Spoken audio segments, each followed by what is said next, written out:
Well, thank you, everybody. We're going to move into Genesis chapter 25. We're going to start in verse 29 today. We'll see how far we get, but we're going to begin now looking at, there's quite a time jump, I would say, between verse 28 and 29, because really in 28, well, maybe not. Maybe by 28, we already have the idea the boys are grown, because Esau is showing a tendency to hunt and to be more wild, outside of the camp, and Jacob more of a settled man who's working in the family business and staying closer to home. So I guess we have a sense that they've grown up, but they grew up real fast because they were born, and then suddenly we get that comment, and now we're having their first interaction as adults. Right. We had an interaction with them in the womb. They wrestled each other in the womb, right? Yeah. So bad that Rebecca sounds like she was despairing for her life. At least that's one way of reading it. But now we'll see what they look like when they're growing. And there's no way to know how old they are at this point. I don't think. Maybe Yeah, I have a different opinion, Minister Joe. They're old enough for Esau to be a skillful hunter. It says a man of the field. So. And Jacob knows how to cook. Right. So I guess if it calls him a man there, maybe he's at least 12. At least 12, but still young. I mean, a skillful hunter takes a little bit of time, right? I mean, yeah, you're not going to pick that up in 2 seconds for sure. Mm-hmm.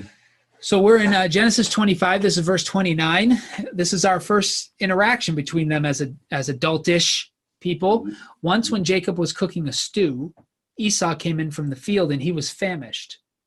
Esau said to Jacob, "Let me eat some of that red stuff, for I'm famished." Therefore, he was called Edom. Jacob said, "First sell me your birthright." Esau said, "I'm about to die. Of what use is a birthright to me?" Jacob said, "Swear to me first." So he swore to him and sold his birthright to Jacob. Then Jacob gave Esau bread and lentil stew, and he ate and drank and rose and went his way. Thus Esau despised his birthright.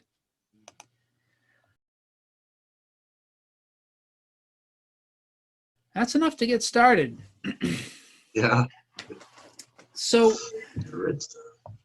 Yeah, give me some of that red stuff, which does appear, and we talked about this before we started recording. It looks like lentil stew, a type of lentil stew, though I'm not an expert on the food choices of the time of the patriarchs in the Middle East, so I won't try to be any more expert than the language allows me to be. Well, in Russia, they call that borscht. Is that what they call it? Borscht. Yeah. I've had lentil stew here, but it's not red, so I'm guessing it's something different. Well, the red borscht is beets too. It's beets. Okay. Yeah, I'm not an expert on that stuff. Maybe somebody is an expert on the relationship of beets to lentils to other things. And who knows if that's even a very specific word. But anyway, he's making stew. Right. Esau's been out hunting. Now we've been told he's a skilled hunter. Not today. It's possible he caught something, right? It's possible because he could come home hungry because you catch him, you don't cook him necessarily in the field. Yeah. So he might have some meat in tow. Who knows? But he is starving. Now, how do you read that? Do you think this is it? You think he's just hungry, or do you think he's near death?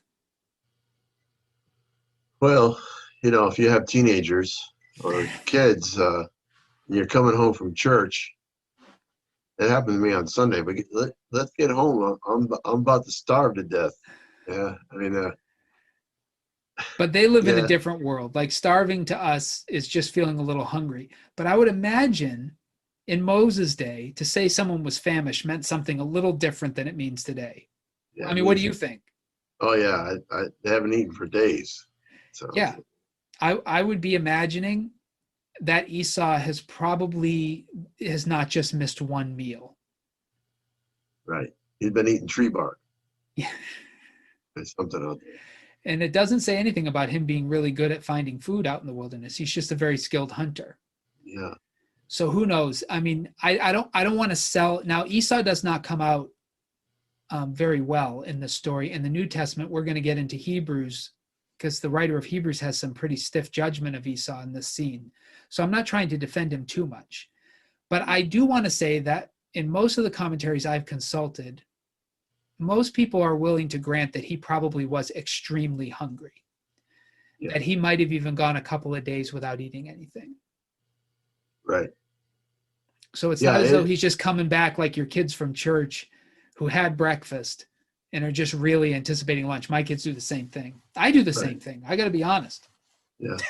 Yeah, it's terrible. I mean, you're about to get a real bad pounding headache. You just feel like you're gonna faint. And I think the meals were probably less regular for the people during the time. I mean, you got breakfast and maybe a piece of bread and Yeah. and I and understand so breakfast is a pretty new development. I don't want to offend any hobbits out there, but I understand breakfast is a pretty new development in the West. And I'm speaking a little bit from memory, so please don't judge me too harshly if this is not perfectly on. But I think it correlates closer to the 1500s or so, mostly in the manual labor class that's burning a lot of calories, where they needed something to eat in the morning.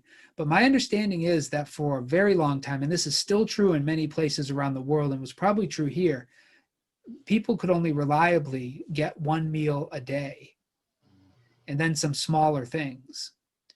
So it's a very different world than the one we live in. And so Esau probably didn't have a lot to go off of, though he is part of a wealthy family. Isaac's family is very wealthy and they do raise livestock. But then I'm remembering the story that Jesus tells of the we often call it the prodigal son or the lost son, where the elder brother claims he's never been given a lamb to have a party. So, it is true that if you eat your own livestock, you're kind of eating your fortune. Yeah. So at the very least, I want to say Esau's probably legitimately famished. Yeah, I would agree. So at least we're in agreement about that, Minister Joe. We'll see if we can keep this up. Yeah, I know. I mean, well, I really think he was skunked. I think he came back with nothing. Yeah, and he doesn't say he had anything, so it might be a bit of irony, right? The skillful hunter didn't get anything. Yeah, I mean, it's reminiscent of we've been out all night fishing.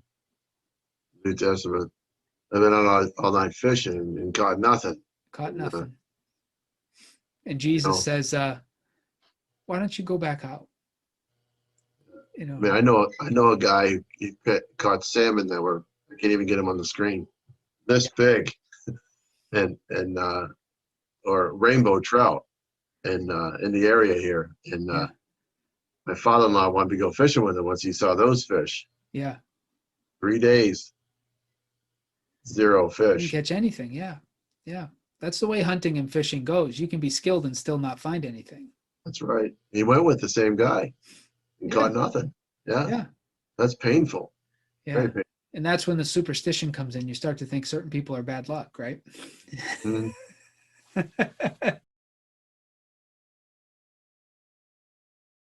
So he sees that Jacob is making stew. And I don't know, when I was younger, I remember seeing, I don't know if it was a cartoon or if somebody did it on a flannelgraph. I don't really know. But the way they presented it was that Jacob was deliberately cooking that stew outside the camp, and he was planning for Esau to come back. Now, I'm not sure the story holds that up. What do you think? Sounds like a good tactic. Because if you're desperate, you'll just about eat anything. How long do you think he was stirring that stew? You think it was like a day? Like, when is this guy going to get back? Well, that's the reason why he calls it stuff. Who knows what it was by then? Yeah, it's an interesting thing. When I took what was it called? I think it was called biblical literature, something like that. But it was a class on reading the Bible as literature, like paying attention to the details of the text, the way you would pay attention to the details of a story that you cared about. And the Hebrew here is pretty animal-like. Like Esau's not articulate. He's very limited vocabulary here. He's starving, and it says in the Hebrew, "Give me some of that red stuff." It's not a very eloquent approach. And so the teacher that I had suggested that the story may be trying to paint Esau somewhat animalistically, that he's coming back starving and he's behaving less like a man and more like an animal. It's an interesting insight that I want to get into later, but I'm wondering, I mean, what do you think, Minister Joe? Do you see that here, or do you think it's overreading? I think it might be overreading at this point. I think you can conclude that with later facts. We talked about that a little bit last time about appetites, Cain, the grounding that way, and then my mind goes to the Sodom and Gomorrah, the appetites of that nature. Yeah. Very base, but there's a sense of desperation again here. Yeah, and there's a lot of red with Esau, huh? Are you surprised by this? Let me eat some of that red stuff, for I'm famished. And I'm willing to believe he is indeed famished. And maybe more than you, I'm willing to believe that his hunger has affected his vocabulary. Yeah, I'm kind of getting that way now too. Just talking about stew, I could use a little bit of that red stew myself. I know. What is that red stuff? At least you can still call it stew. You still have your mind, your wits. But it says, therefore he was called Edom. Yeah, right.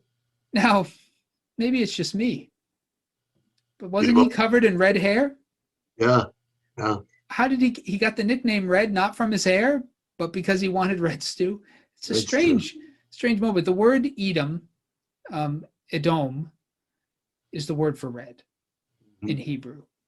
So that's why he's got that name. But there's a lot of red going on with him, and I'm not sure why. Yeah. Well, I think, when people are embarrassed, they turn red. When they're ashamed, they turn red. Yeah, we talked about this a little bit. Like the word Adamah means dirt. There's a reddishness to the dirt, if you're paying attention to it, a rustiness to dirt, especially in this area. And so Edom comes from maybe Adamah. They have the same earth, red, something clay-like. So there might be something to do with Edom being, Esau being, like I said, more animalistic, or maybe more like Cain, a man of the soil. So there might be some kind of play with his name going on there. I still think he had red hair, but there's also something more figurative going on with how he's described. And that doesn't mean it's not historical. We historically describe people in all kinds of ways. Like George Washington famously had bad teeth. And I was told that he had wooden dentures. Of course, that's not true. I found out later. We have the idea that, who was it, him with the cherry tree too? Is that Lincoln? Is that Abraham Lincoln? Maybe it is Washington. I'm sorry. I think Abraham Lincoln was I Can't Tell a Lie, so maybe that is. I don't know. Look at this. We're terrible at our old fairy tales. Sorry. American I'll have to fairy ask tales. him. Maybe we should go to Johnny Appleseed. But in any case, those are real historical characters, Honest Abe and George Washington, and yet we have mythological ways of talking about them that make them, that bring out their characteristics, right? So obviously Abraham Lincoln was known for being an honest person, at least as in terms of politicians. Maybe not everybody thought that, but he has that reputation of not pulling any punches, of saying the truth, and not being afraid of speaking the truth, even if it cost him something. He has that reputation. So now we have this way of describing him as a child that ensconces that value system from his earliest days. You might have something similar going on with Esau. I'm guessing that the play with red has something to do with the earth, and then has something to do with Cain. And it so happens he has red hair. And it so happens that he wanted this red stew. Right. Yeah. I think, again, like the appetite thing is what I was referring to. Yeah, I want to get into the appetite. Yeah, you mentioned that, and I'm not skirting that. I just, it's coming. Okay. Yeah, because we want to see what he's willing to do. Like, how hungry is he? Yeah. I mean, it sounds like, this could be a couple typical thing, like, Yeah. I got this pizza here. This is a nice looking pizza. What do you give me for it? Kind of. Right. Yeah. So Jacob is prepared and says, "Sell me your birthright." Now let's make a distinction between birthright and blessing, because the text makes that distinction. So Esau, as firstborn, gets a double portion of the birthright, meaning his father's estate. So if you could take the estate by 50%, 50-50, Esau is going to get a higher percentage. He's not going to get all of it, but he's going to get a double portion, probably something like 75% of the estate because he's firstborn. And Jacob then would get 25%, probably something like that. People can dispute the numbers and how it was broken up, but it's something like that. So basically, they're both going to get an inheritance, but Jacob is asking for the additional portion of the inheritance that would rightfully go to Esau. That's what he's asking for. That is a high price for a bowl of soup. Yeah. So essentially, he's asking to switch with him. Yeah. In other words, I take the 75, you take the 25. Right. So Esau's going to get something. Yeah. But he's not going to get what he was supposed to get. Yeah, whatever the double portion is, depending on how many kids. Now, there are only 2 kids there, so figuring out a double portion might be a little bit more difficult. But yeah, let's just say it's 75-25 or 60-40 or however they do it. He's going to get the lion's share, and Jacob is asking to switch with him. Yeah. And so Esau's logic is interesting. I'm about to die. So what use is an inheritance to me? Mm-hmm. That's the essential thing. Right. And so, but Jacob wants him to make a promise, make an oath. Right? Yeah. Well, Jacob says, sell me it too. So he's not just trade. He's willing to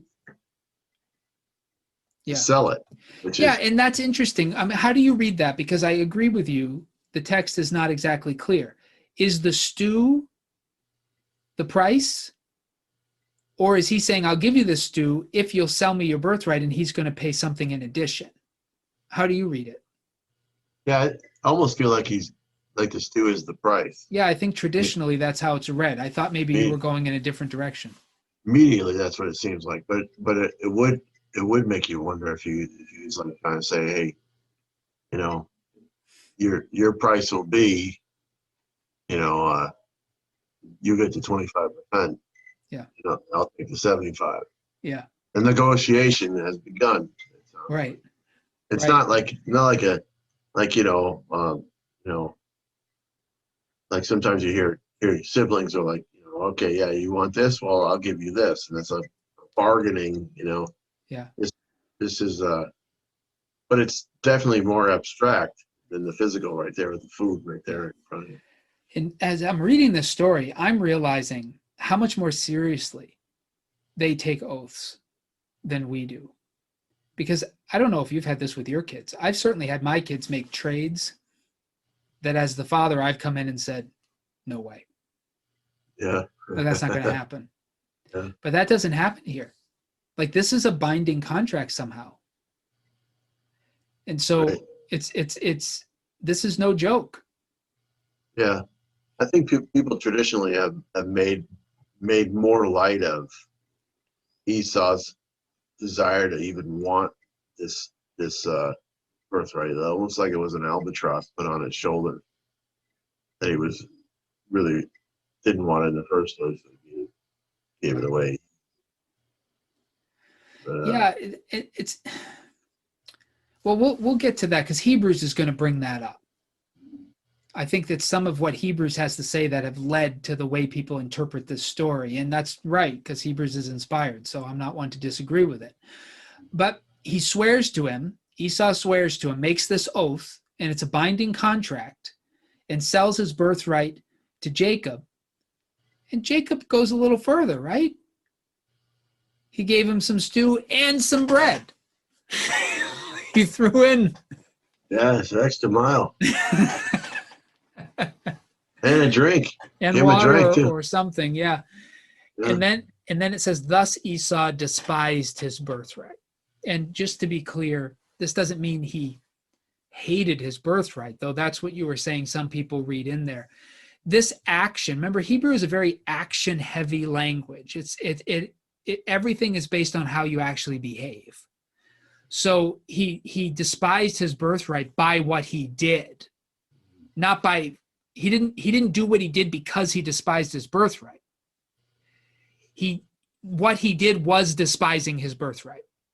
Like in Hebrew, you're not going to separate the intent from the behavior. They're one and the same. So you can see how he felt about his birthright by what he did. And what he did shows you how he felt about it. So they're connected in that way. But then doing it also reveals despising. So maybe before this, he had never thought about his birthright. Yeah. But when he did this, he despised it. So we just want to, for some reason, in kind of more Western thought, we like to distinguish what's in the heart from what the body does. And we could go all day on why we do that. That's not going to be a tendency in Hebrew. The Hebraic sense is it's together. What you think and what you do are intimately related.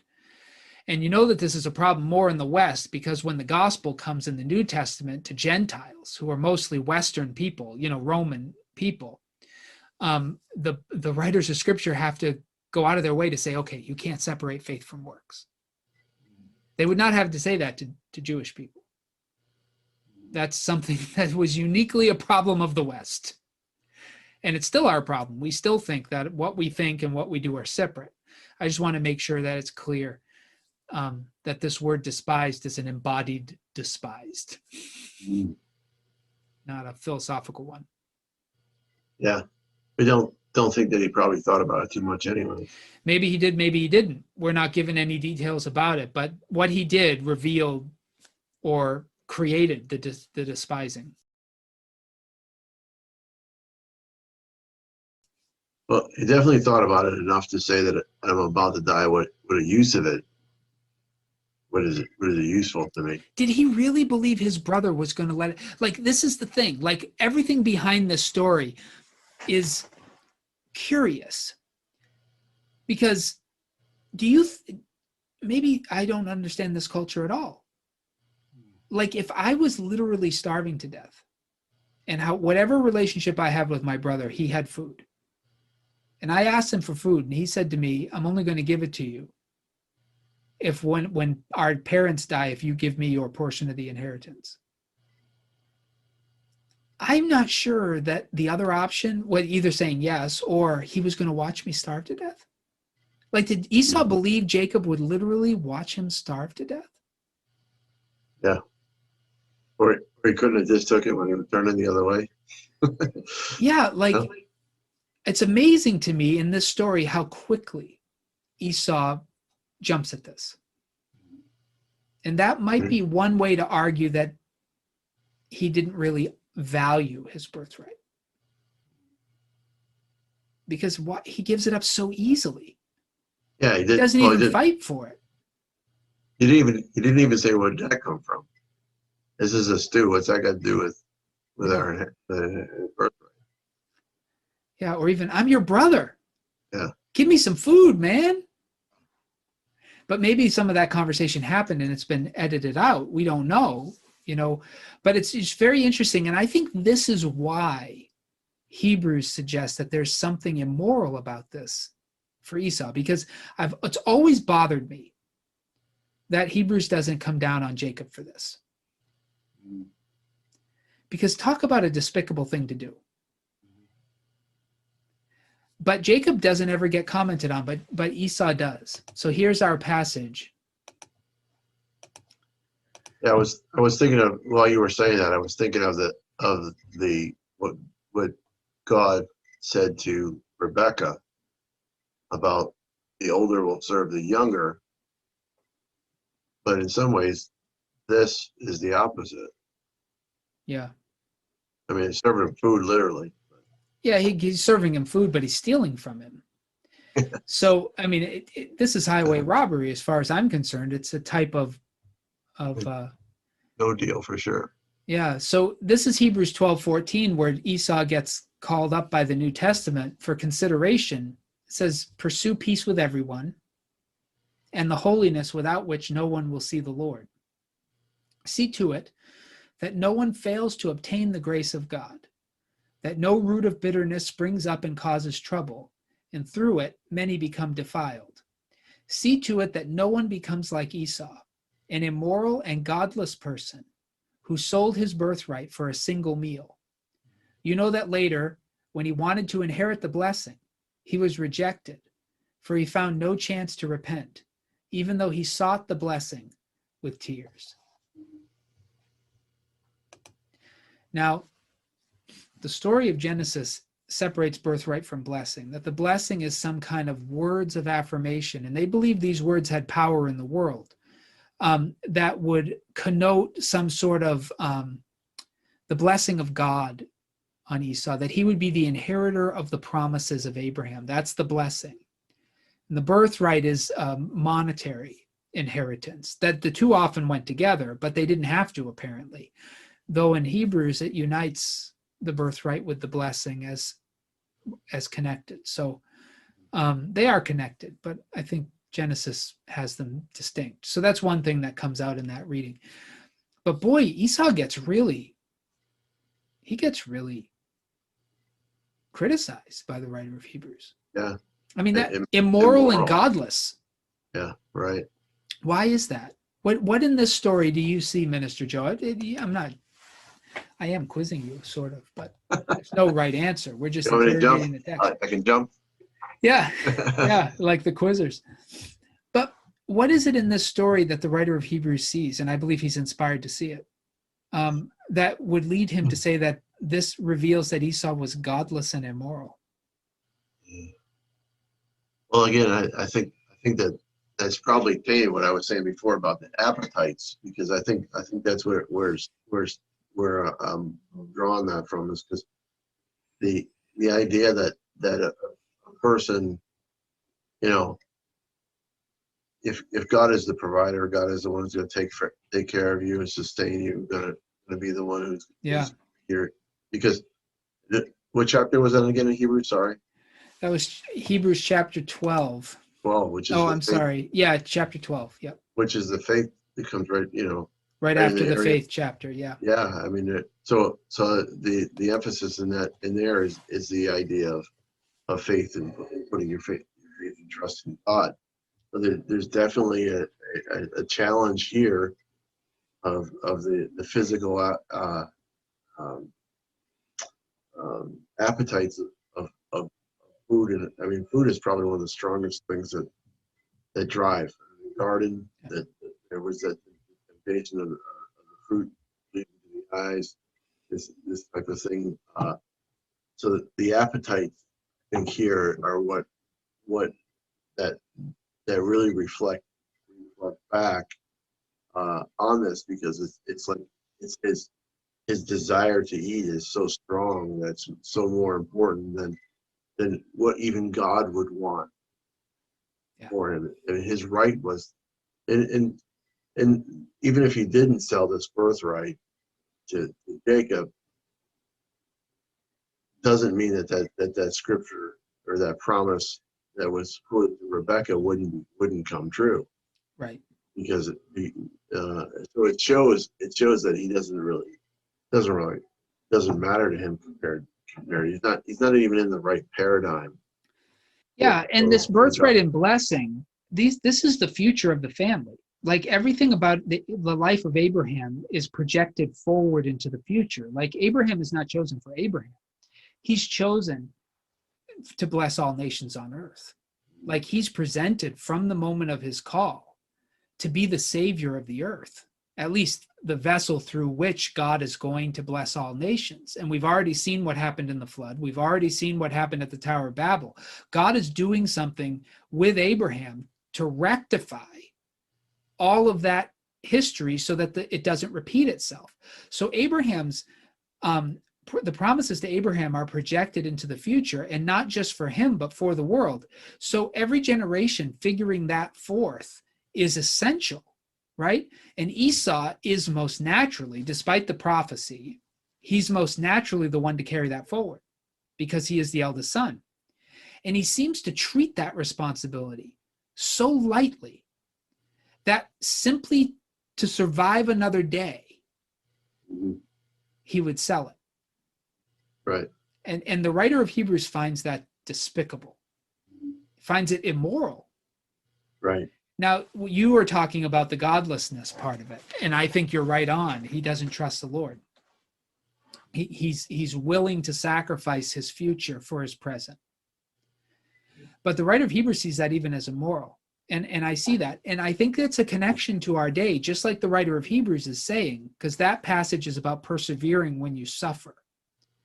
And I think what he sees in Esau, the writer of Hebrews, is someone who was so unwilling to suffer that just to relieve his suffering, he would sacrifice God's future promises on earth.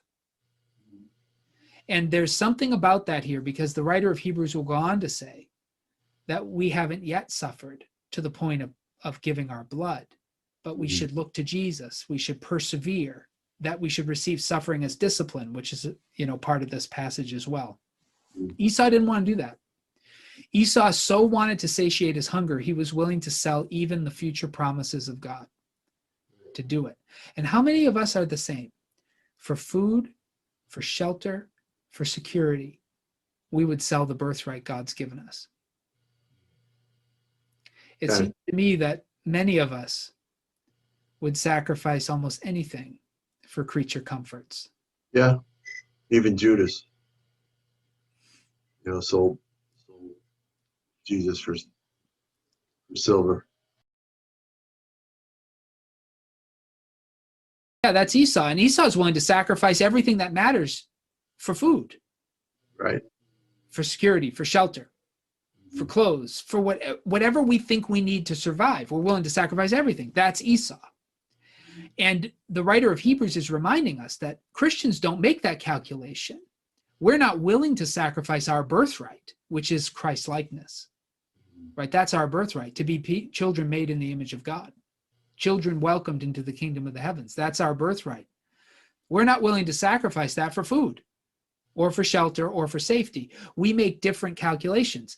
But what reveals Esau to be immoral and godless is that his bodily needs come before God's promises. Yeah, and I think that's probably why they emphasize the red, because it's an external thing. It's not it's like, I think it was you who said before that they painted the devil red to embarrass him or to make him stick out. I have read that it was none of it was meant to be flattering. Right. And you certainly do notice when somebody wears all red. Yeah, the horns, the tail, red skin. None of that was meant to be flattering. I mean, even red suits or dresses or whatever, people typically notice more so than other colors. I think it's a standout color. So, yeah, I read a book some years ago by Thomas Hardy called Return of the Native. It's one of his more famous books. And there's a main character in that book called the Reddleman, who works as he dyes things with red dye, and so he is permanently red. And people see him everywhere they see him. They know exactly what he does for a living because he's red, and he stands out in the same way you're describing. It's interesting. Yeah. Or the literature, the Scarlet Letter. Yeah, that's red too. Was to warn to that correlation with blood and other things. There's something I still think in Esau's case, it's more connected to the ground and to the curse of the ground.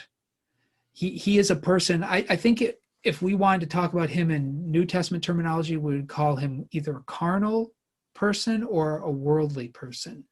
But in the First Testament, they're calling him a person of the ground, like Cain, because the ground is cursed. So I think that's the red too. And you're right, though. Red has this strange history of being associated with embarrassment, probably because we flush when we're embarrassed, and shame, and sometimes evil. And Don't know yet, why. and yet, But I think that redness has something to do with with the ground for him. But you're right to point it out. I still, the thing about Esau is he's driven by his appetites, and you've said this several times, and I think that is one of the distinguishing marks for the writer of Hebrews, and maybe for the Bible generally, between the godly and the godless. Mm. The godless are constantly concerned with their survival. The godly are more concerned with glorifying God and figuring forth his promises into the world than they are with their own personal survival. It's not that survival doesn't matter, but the godly are asked to believe in a more universal sense of survival. Like, we know that ultimately everything depends on God's will being done. The survival of everything depends on that. And so my own individual survival needs to be less important than God's will. And that's Jesus embodies that perfectly, right? Esau might not be opposed to God's will, but he wants to be there. Mm. Like, I want to live to see it. Like, he has to survive. And survival for Esau comes first. And there's going to be a long line of this in the scriptures where people justify all kinds of rebellion and stupid decisions sometimes, and downright evil decisions, because they feel they have to survive. And Yeah. Jesus might be the lens through which Hebrews sees Esau's true character, because I think in Esau's day, this would be understood. Of course, you got to survive. I've heard plenty of people justify all kinds of things they've done that they know are not what God wants them to do, and they say, well, you got to eat. That's Esau, right? That's right. Why did you give away your birthright? Well, I was hungry. He didn't even negotiate. That's the thing that Hebrews sees. He didn't even negotiate. Like, one meal? Like, I love that Hebrews focuses on the one meal. He sold it for one meal. Not like a month of meals. Right. Not like a year of meals. It's not like he said to Jacob, you can have my birthright if you promise to feed me for the rest of my life. Like, he doesn't even negotiate. Yeah, fine. Give me a bowl of soup. Give me the red stuff. But that's seen in the New Testament as immoral and godless. Something you might say was impulsive and short-sighted. Right. Do you ever think of impulsive and short-sighted as immoral and godless? But that's the calculation being done. It's interesting. Yeah. There's a sense of that in our culture. We see a little bit of that. There's a lot of impulsivity, that's for sure. And there is a lot of, there's a lot of carnality generally, but a lot of short-sightedness. My grandmother used to say, biting off your nose to spite your face. That's short-sightedness, right? You might say that's what Esau did. But Esau didn't do this out of spite. He did it out of desperation, but still, the same result. He bit off his nose because he was hungry. He ate the fish instead of learning how to fish for. Yeah. He knew how to hunt. He didn't have it.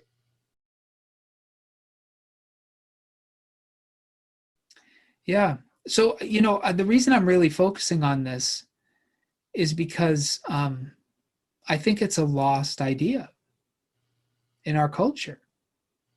The idea that survival is not the highest value.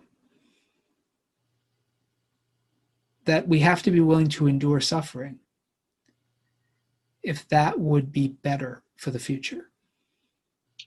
Some people don't even want to talk about suffering. They just, they have all these. I just saw an ad on YouTube. They have this pocket guide to survival. You pull it out. Yeah. It's supposed to tell you how to survive. Yeah.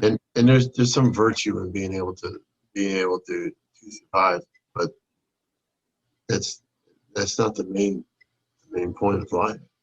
No, a lot of people are very nervous in this season that this election could cause some real social upheaval, no matter which way it ends up going, whether one candidate is elected or the other. And there are people who are and we've been, for some reason, this has been in the water for a while, because there have been people who keep talking about a zombie apocalypse before the present season, before COVID, and before this strange presidential journey that had started in 2016 that have left a lot of folks with, their minds have unraveled for them. Before that, people were talking about the zombie apocalypse, and there are all these zombie movies on, right? And then before that, it was the year 2012, when it was supposed to be the end of the Mayan calendar, and there were some people thought that everything was going to go down then, and this secret planet Nibiru or something was going to come and destroy the Earth. And then in 2000, you remember Y2K, everybody thought that the flipping over of the computers was going to bring doomsday. Yeah. There's been a lot of this kind of morbid, like it's like I heard it described by a psychologist as things have been so good in the West and so peaceful that people are just waiting for the other shoe to fall. This idea that the scales have to balance. You can't have it too good. At some point, bad is going to come for you. And so, there were just people with this looming sense that there was too much wealth, too much prosperity, things were too good, and they're just waiting for like the ultimate disaster to take it all away. Maybe it's some of that, or maybe it's just this sense that in the West, we've been so feeding our flesh that we become more anxious. Like maybe a little starvation would have made us more resilient. Maybe it's the fact that we've been so avoiding suffering that now the idea of suffering has left us paralyzed with fear. Yeah. Well, I think it's like the Hebrews passage there. It says, you have not suffered to the shedding of your own blood. We don't really know what suffering is.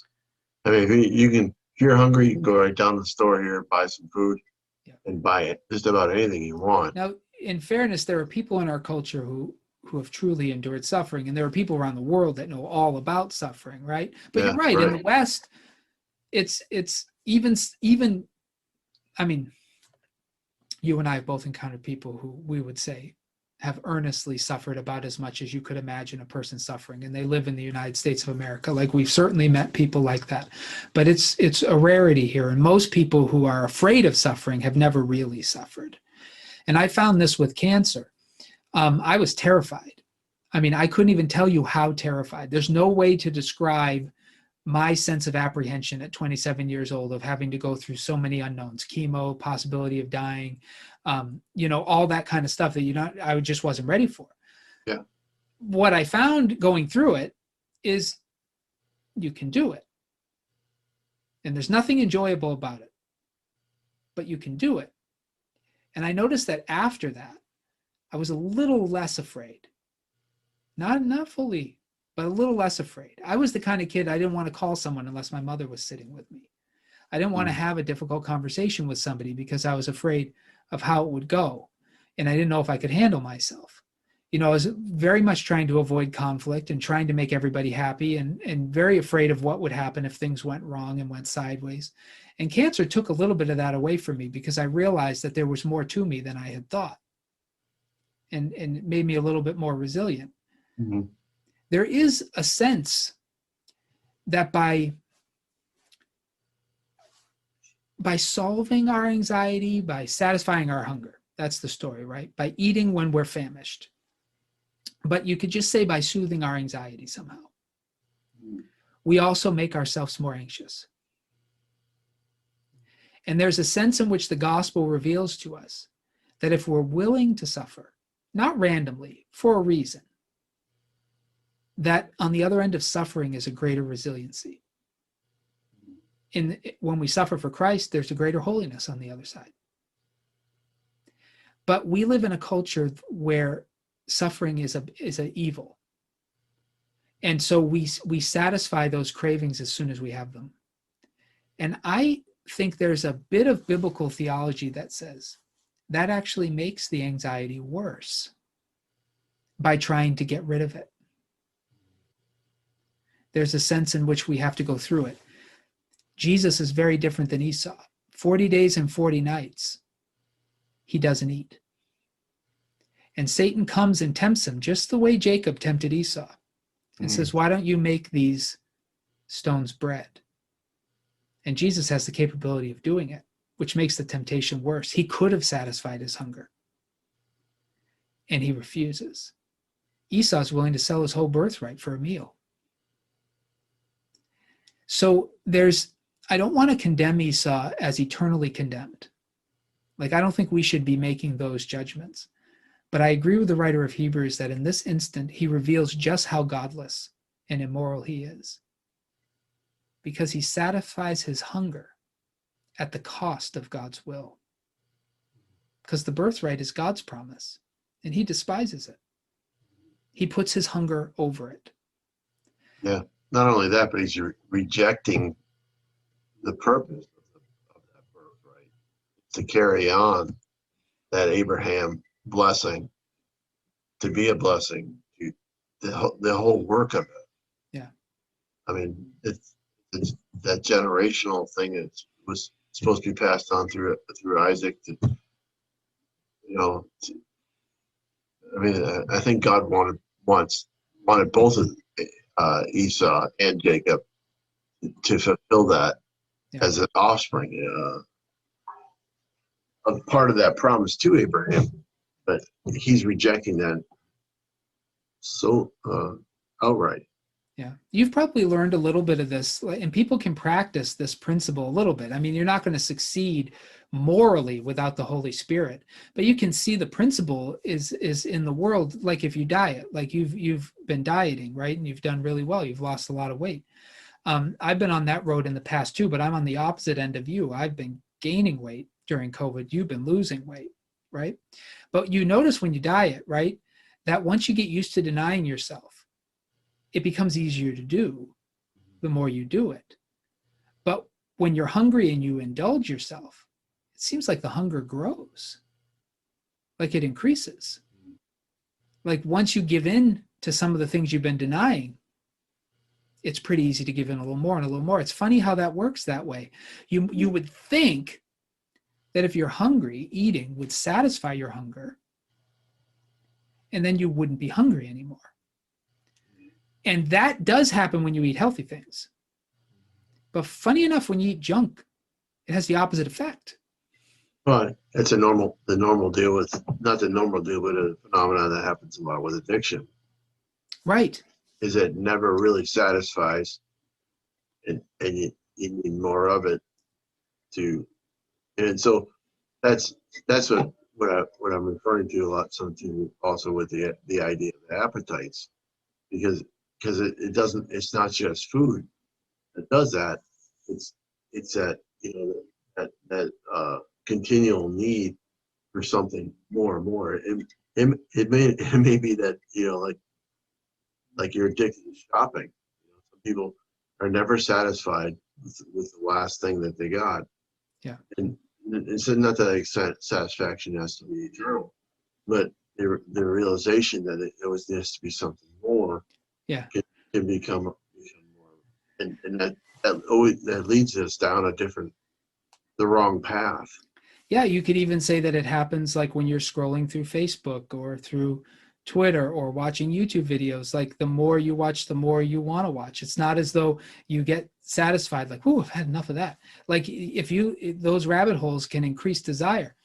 I watched this show sometimes called the World According to Jeff Goldblum. It's on National Geographic. We're not getting paid to say this. There's no monetization, but it's on National Geographic. And he did one where he was looking at sneakers, because people will pay high six figures for sneakers, for tennis shoes, whatever you call them, where you are.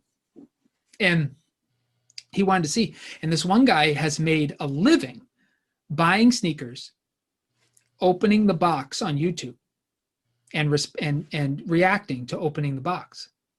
And he's like making tons of money just making videos about opening boxes with a new pair of sneakers in them. And Jeff Goldblum wanted to understand what was happening. And in that episode, apparently this is what they were saying, and I can't prove this except my experience testifies that it seems true, is that we love seeing new things. And so there's a bit of a adrenaline, dopamine cocktail that comes in when you're about to open something.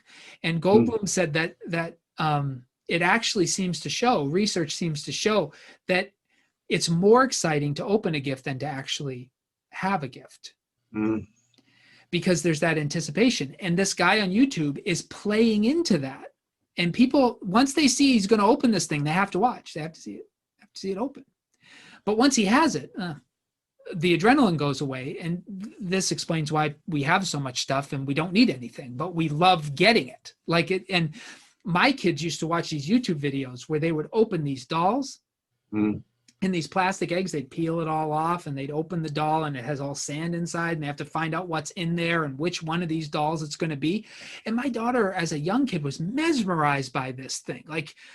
And in these adults who were doing it, they were really, oh, I wonder what this is going to be. Maybe it's going to be this. Maybe it's going to be this. Maybe it's going to be rare. Maybe it's going to be something nobody has. And they would just drum it up. And you could see her little body would just be pumping full of adrenaline. She'd almost be shaking as they're opening this plastic egg. And they're playing into a base part of our psychology where we're hungry for, we want to uncover the mysteries. We want to see what we don't know. We want to see what's behind that door. And it's very fleshly. And people will prey on us in that way. And Jacob preys on Esau in that way. Esau's a little different. He's just hungry. But you know what it's like when you haven't eaten forever and you see food. It's just like my daughter seeing that thing peeling open. Like, I gotta taste that. Like, I'm starving, you know? And even if you are starving, and he probably was, it's worse when you see the food. And you could just imagine Jacob, just like the person on YouTube, you know, yeah, it's good. I put a lot of stuff in here. You know, you could just plying his trade. I wonder what it's going to taste like. You know, I sampled it a little bit. I think you're going to like it. You know, it's the same thing they're doing on YouTube is what Jacob is doing here. And what's funny to me is in Hebrews, it does not criticize Jacob for tempting him. It criticizes Esau for falling for it.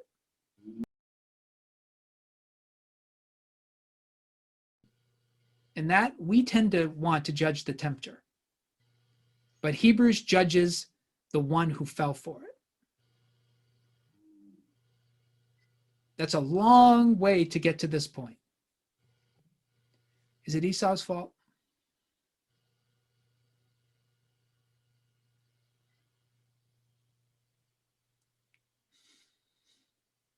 Sure.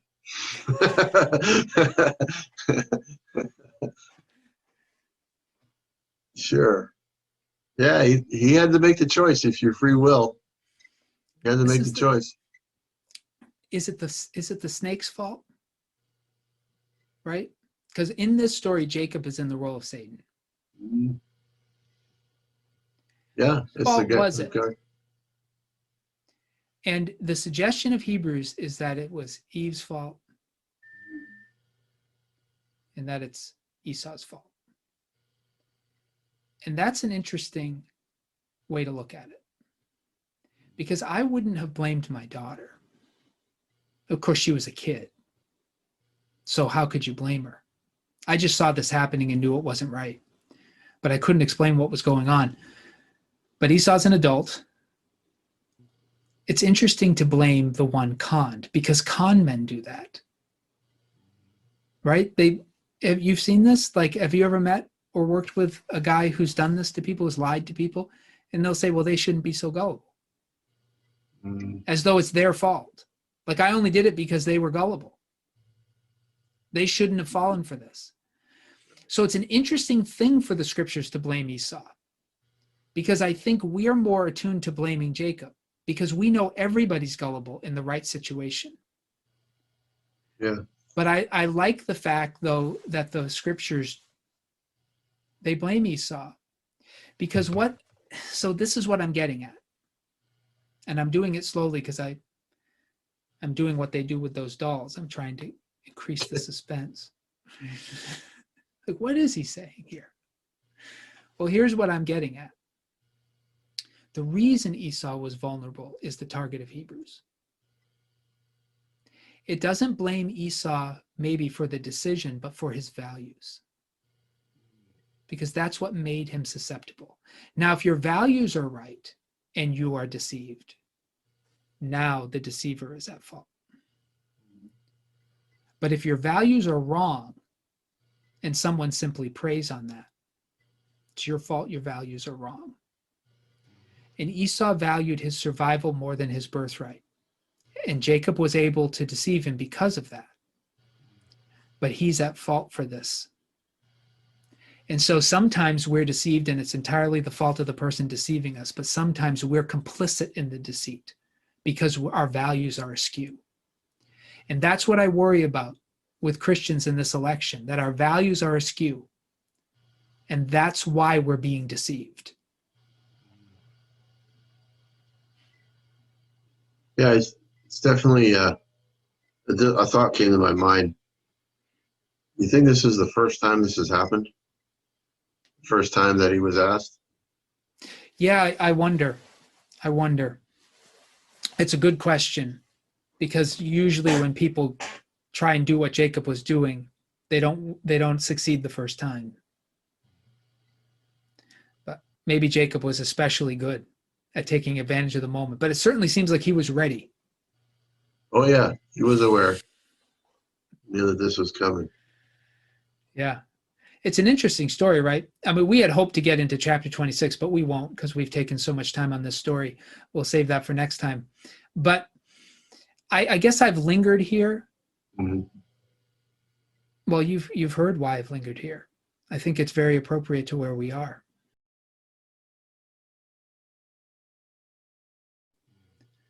And I think three things come out of this story for me. First, feeding anxieties makes them worse. Secondly, our misvaluation of what matters leaves us particularly susceptible to being deceived. So we have to get our values straight. And third, survival is not the most important thing. Godliness is more important than survival. So we can never sacrifice godliness to live another day. Right. Like those three things come out of this story for me. What about for you? Yeah, I hadn't thought about that right there. What had come to me was the illustration of John the Baptist, and that there was a prophecy or scripture that was spoken about him and what he would do, similar to here. Yeah. And you also have a description of how he lives and how he survives. Yeah. To some people that's pretty cool. He was able to eat wild honey and locust. What that says to me is that he was able to know his calling, and still be able to live within that. Yeah. Even eating locusts and wild honey. And that's not an easy way to live. Like, I don't know how people imagine this. Is he living in an apiary with a cricket farm next door? You know what I mean? I mean, it's not easy to find wild honey. Have you ever tried? And locusts, if you're in a locust swarm, they're pretty populous. But I tell you, we live in a more abundant area than he did in the Middle East.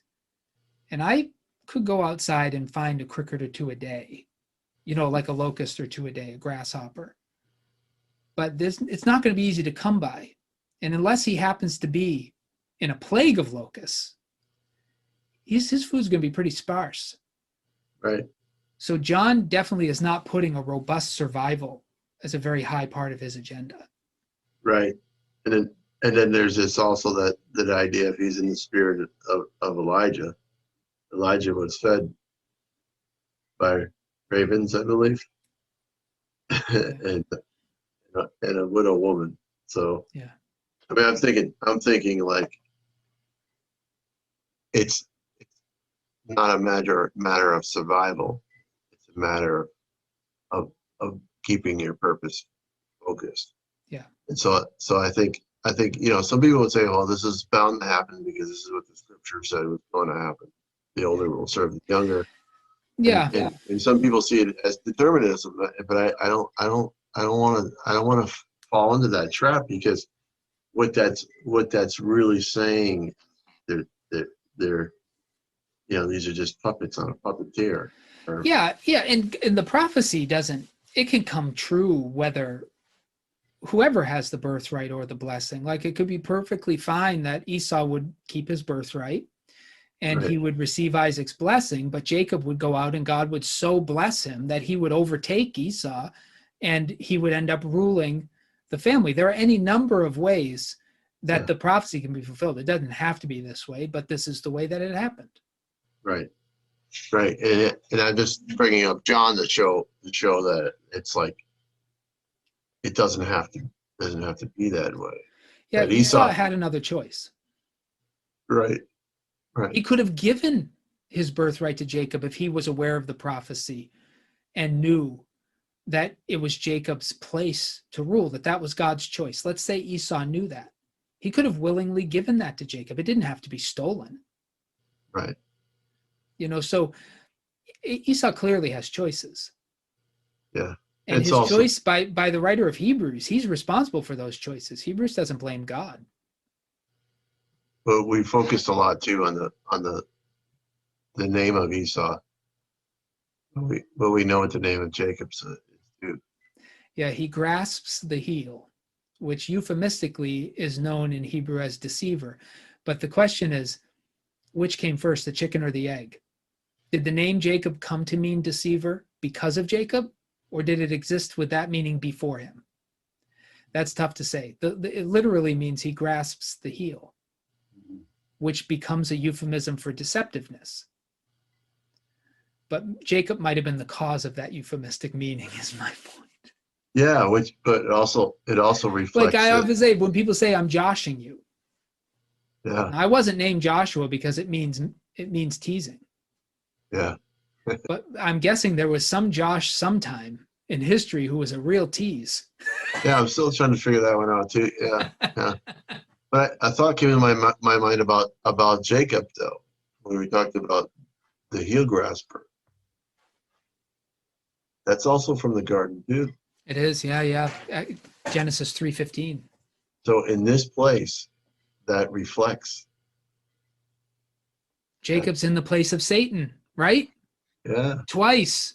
He's the one grasping at the heel, which is Genesis 3:15, and he's the one trying to get Esau to give away his future for food, which is what the serpent did. Jacob is consistently here early on in the role of the serpent. That's what I was pointing out earlier. Yeah, but it also reflects those polar type of because we certainly wouldn't want to say that Jacob is inherently evil either. Why not? Well, I guess if you want to do it talk about it in Hebrew terms, like love and hate, those kinds of things. Yeah. But why not say that he's born entrenched in sin and God chooses him anyway? Well, it's a real reality of who we are anyways. It is. And Romans makes clear Jacob's not chosen because of any admirable qualities in him. In fact, the story details Jacob is more naturally in the following the example of the serpent. And yet God chooses him.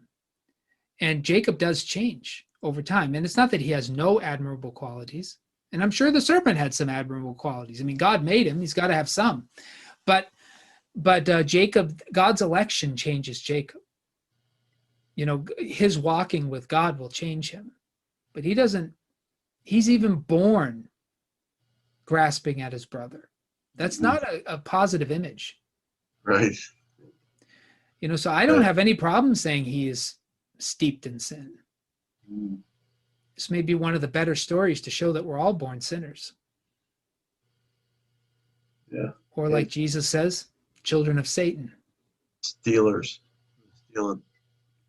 But God interacts with Jacob, chooses him anyway, and Jacob suffers. Like, we're going to get into it, right? But he suffers. And that suffering does benefit him. And he becomes a much better person. but still he's Jacob. He's not a character that I used to joke around, Minister Joe, when I was younger, that if there's anyone I'm going to be avoiding at the pearly gates, it's going to be Jacob, because I've said a lot of bad stuff about him.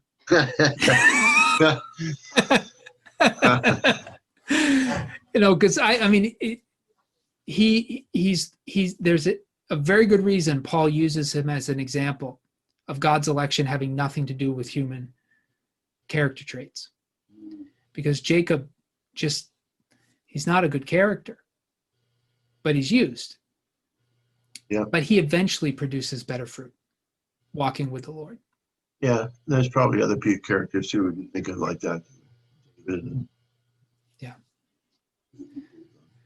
Yeah. So I guess my thought is that I wish Hebrews was a little harder on Jacob, but Hebrews is looking at the whole scope of his life, and Jacob is a man who learns faith. Esau never does. So at least he never learns how to be the kind of person Jacob eventually learns how to become. And because of that, maybe these early events of his life become more determinative for him. Well, he certainly seems that Esau, referring here, seems to make continual series of bad decisions as well. Yeah, we're going to see a few more bad decisions. Now, by the time Jacob comes back from his boondoggle in Haran, Esau is going to be a little more prosperous and a little more confident and a little less envious. So he's going to improve, as people often do, but he never really becomes the godly example, at least not in the narrative, that Jacob will become. Mom and Pop isn't too happy with him. Yeah. But Jacob doesn't start out good. I guess that's my point. Yeah. This is not a scene that anyone comes out good in. This is a scene everybody's dirty. Everybody's red, if we're talking about Earth. Yeah. It's messy. They all get dirty. Yeah. It's a messy situation. But we've been focusing on Esau just because we want to identify what in him is preventing godliness from forming in him. And it's his desire to satiate his appetite, his fear of starving to death, his fear of suffering leads him to make terrible decisions. And that is something that will replay throughout history. King Saul is the most obvious example, where he starts losing his army and he panics, so he disobeys God in order to keep his army. It's the same thing. Yeah. Is it Paul that says their God is their stomach? Exactly. Their God is their stomach. That's in Philippians. And their future is the grave. And that is, we all have to take warning that our fear of suffering, our fear of pain, our fear of persecution, those fears will generally not lead us to God. Those are roads away from him. When it says perfect love casts out fear, we're talking about perfectly trusting God. Mm-hmm. And that will drive out the fear. Mm-hmm. And so Esau is one example of a much larger reality that most of us remain ignorant about. But my fear of cancer made me vulnerable to sin.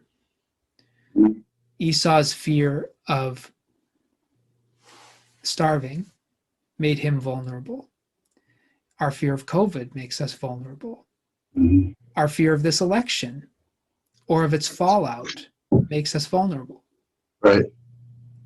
This is what it means to have your eyes fixed on the flesh. We have to have our eyes fixed on Jesus. Yeah. Yeah. I agree. Yeah, well, it's pretty important, I think, because it's more, there's a lot in it for us.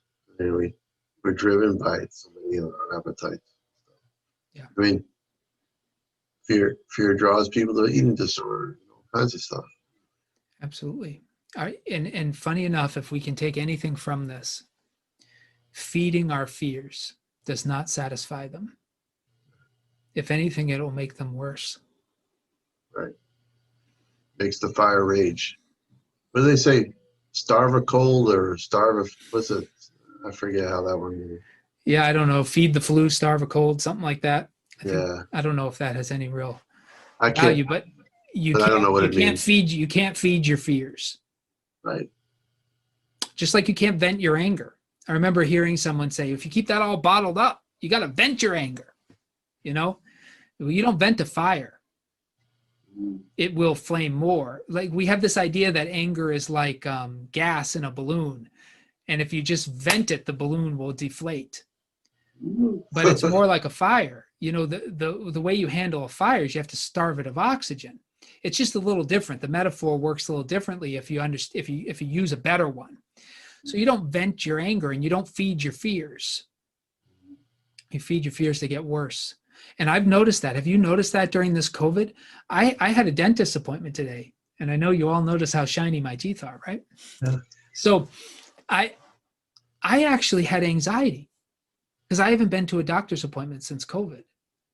And I'm fine going out in public, but I was actually nervous all the way there. I called my mother on the phone to talk to her all the way there, just like I did when I was 12 years old and I was afraid of something, just to talk to her. Right. But then I got in and I was okay. But if I had let that fear say, oh, yeah, I'm going to cancel this, I would not have been more brave the next time. I would have been less. And there are plenty of people, don't feed your fears. If you're a family that hasn't gotten out because you're afraid, maybe, I'm not saying take any risks, follow the governmental restrictions and everything, but maybe you need to get out. It's not going to get easier to get out the more you delay it. It doesn't get easier to ask somebody out the more you delay it. It doesn't get easier to not eat chips the more you eat chips. You know what I mean? It's just feeding your fears does not help. It makes it worse. You know, and we find that with Esau. Right. You know, this stew doesn't satisfy him. He's still hungry and now he doesn't have a birthright. Right. He's got regrets. And he starts hating his brother, and those regrets turn into anger, and that anger turns into vengeance, and then he begins to plot to murder. And where did all that start out? When he was hungry. Red stuff. Yeah. Yeah. It was he ate the red stew, and eventually he wanted to see red stuff pouring out of his brother. He fed his hunger, and eventually it led to a desire for murder. Now, nobody would have thought, probably Esau least of all, when he came and saw that stew, that right now he was going to put his feet on a road to murder. And none of us do when it starts. But feeding your fears, that leads to a lot of scary places. I think that's why I was right. Yeah, I think. Yeah, It was. you keep mentioning the blood, and you are right. Yep. Adam means earth. Edom means red, and Dam means blood. Yeah. But who would have thought feeding a hungry belly at the cost of your birthright would eventually result in a desire to kill? And the same thing will happen to each of us as we feed our fears. I think James says that, doesn't he? About sin. Yeah. Starts out with desire. Eventually it gives birth to death. Right? Yep. So it all starts here with Esau, and we can learn from him. But we also should be empathetic. I mean, when you're as hungry as I'm sure he was, it's easy to let your body make the decisions. Well, watch your appetites. Watch what your fears are. Don't let them get the best of you, and take this passage to heart. Realize that there are people going to try and take advantage of you on your fears and your anxieties and on your appetites. They're all around you. All around you. In the stores, on the TV, on the commercials, YouTube, etc. They're all trying to grab you. Be careful. Pay attention. And don't feed your fears.